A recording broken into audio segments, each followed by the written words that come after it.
എന്തായാലും ഇന്ന് സുനാമി വന്നാലും ഞാൻ മുടി വെട്ടിയിട്ടേ വരുള്ളൂ. Flash back. ഇന്ന് രണ്ടിലൊന്ന് അറിഞ്ഞിട്ട് ബാക്കി പരിപാടിയുള്ളൂ. കാരണം കഴിഞ്ഞ 2-3 ദിവസമായിട്ട് ഞാൻ മുടി വെട്ടുന്നതിന്റെ തിരക്കിലാണ്. എന്നിട്ട് ഇപ്പോഴും മുടി വെട്ടിയില്ല എന്ന് പറഞ്ഞാൽ എനിക്ക് വിശ്വസിക്കാൻ പറ്റുമോ? സത്യമാണ് guys. അതായത് ഞാൻ എപ്പോൾ പോയാലും ആ കടയിൽ ഒടുക്കത്തെ തിരക്കായിരിക്കും. മിനിമം ഒരു 5-6 പേരെങ്കിലും ചുമ്മാ ആ സോഫയിൽ ഇങ്ങനെ വെയിറ്റ് ചെയ്തിരിക്കണ്ടോ. അപ്പൊ ഇന്ന് വെട്ടാ നാളെ വെട്ടാന്ന് പറഞ്ഞിട്ട് ഇത് കുറെ ദിവസമായി. പക്ഷെ ഇന്ന് അത് നടക്കുന്ന പരിപാടിയല്ല. ഞാൻ ഇന്ന് എപ്പോൾ വന്നാലും ശരി, ഇന്ന് രാത്രി ആയാലും ശരി, ഞാൻ ഇന്ന് മുടി വെട്ടിയിട്ടേ വരുന്നുള്ളൂ. കാരണം എനിക്ക് ഇതിന്റെ പിന്നാലെ നടക്കാൻ വയ്യ. ആലോചിച്ചിട്ട് എനിക്ക് തന്നെ പ്രാന്താവുന്നു. ഇതെന്താണിത്? വേറൊന്നുമല്ല, അവിടെ ഇഷ്ടംപോലെ കടയുണ്ട്. എന്നിട്ടും ആ ഒറ്റ കടയിൽ തന്നെ എല്ലാവന്മാർക്കും വന്ന് വെട്ടണം, ഞാൻ ഉൾപ്പെടെ കേട്ടാ. അതുകൊണ്ട് എനിക്ക് അവരെ കുറ്റം പറയാൻ പറ്റില്ല. എന്തായാലും ഇന്ന് സുനാമി വന്നാലും ഞാൻ മുടി വെട്ടിയിട്ടേ വരുള്ളൂ. അപ്പൊ ഇന്നത്തെ കൂടെ അതാണ്. സോ നേരെ പോവാ അല്ലേ? ഓക്കെ, അപ്പൊ നമുക്ക് വണ്ടി എടുത്തിട്ട് വണ്ടി സ്റ്റാർട്ട് ആവാണ്ടായ കോപ്പ് അടിപൊളി.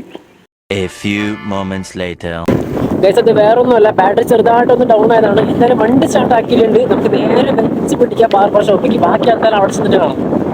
ഗൈസ്, അങ്ങനെ നമ്മൾ ലക്ഷ്യസ്ഥാനത്ത് എത്തിയിരിക്കുകയാണ്. ഈ ഏരിയയിലുള്ള മിക്ക പിള്ളേരുടെ മെയിൻ ഹെയർ കട്ട് സ്പോട്ട് തന്നെയാണ്. What A medical miracle guys. ഇവിടെ ഫസ്റ്റ് ടൈമാണ് ഞാൻ ഇങ്ങനെ ഒരു കാഴ്ച കാണുന്നത്. പക്ഷേ എൻ്റെ സൈക്കോളജിക്കൽ ട്രിക്ക് കൂടെ വർക്കായി എന്ന് വേണം പറയാൻ. കാരണം വേറെ ഒന്നുമല്ല, നട്ടുച്ചയ്ക്ക് 1 മണിക്കാണ് ഞാൻ ഇങ്ങോട്ട് വന്നത്.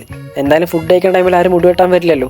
പക്ഷേ ഈ ഒരു സ്ട്രാറ്റജി വർക്കാവാൻ എനിക്ക് 3 ദിവസം വേണ്ടി വന്നു. അങ്ങനെ ഇത് ഐശ്വര്യമായിട്ട് സീറ്റിൽ കയറുന്ന നമ്മുടെ പരിപാടി തുടങ്ങി. ഇത് പരിപാടി അവസാനിച്ചു. നല്ല വിശപ്പുണ്ടായിരുന്നു. ഒന്നും നോക്കിയില്ല, നേരെ പോയി ഒരു പഫ്സും ചായയും കഴിച്ചു. സന്തോഷമായി. ശരി എന്നാ, വീട്ടിൽ പോട്ടെ.